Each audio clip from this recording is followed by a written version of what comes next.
আসসালামু আলাইকুম, কেমন আছেন সবাই? ঘরোয়া উপকরণে সবাইকে স্বাগত। আজকে আমি বানাবো সুজি দিয়ে মিষ্টি। তো চলুন চলে যাই। প্রথমে আমি চিনির শিরাটা বানাবো। তো প্রথমে আমি কড়াইতে চিনি দিয়ে দিলাম এবং তার মধ্যে দিয়ে দিলাম পানি। দুটো এলাচ দিয়ে আমি এখন জাল করব। শিরাটা এই যে আমি দেখে নেব যে হয়েছে নাকি, হাত দিয়ে দেখে নেব যে রেডি হয়েছে নাকি। তো আমার চিনির শিরা আমি রেডি করে নামিয়ে রেখেছি। তারপরে কড়াইতে দিয়ে দেব 2 চামচ ঘি।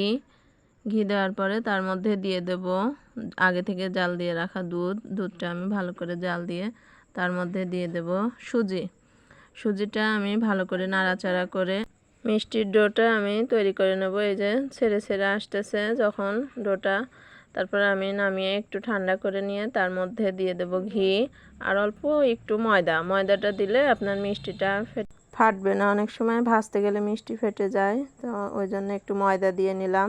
তারপরে হাতে গোল গোল করে নেব। একে একে সবগুলো আমি এভাবে তৈরি করে নেব। এবার ভাজার পালা। আমি কড়াইতে তেল আগে থেকে দিয়ে রাখিছিলাম। তারপরে একে একে সবগুলো আমি লাল লাল করে ভেজে নেব। সুজি দিয়ে যে এত দারুণ মিষ্টি হয় আপনারা না খেলে বুঝতেই পারবেন না। তো আমি একদম লাল লাল করে ভেজে নেব।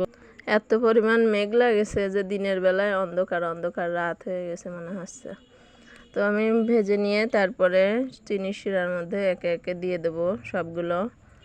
তারপরে আমি অন্যগুলো ভেজে এর মধ্যে দিয়ে দেব। তারপরে দিয়ে আমি 20 মিনিটের মতো ঢাকা দিয়ে রেখে দেব।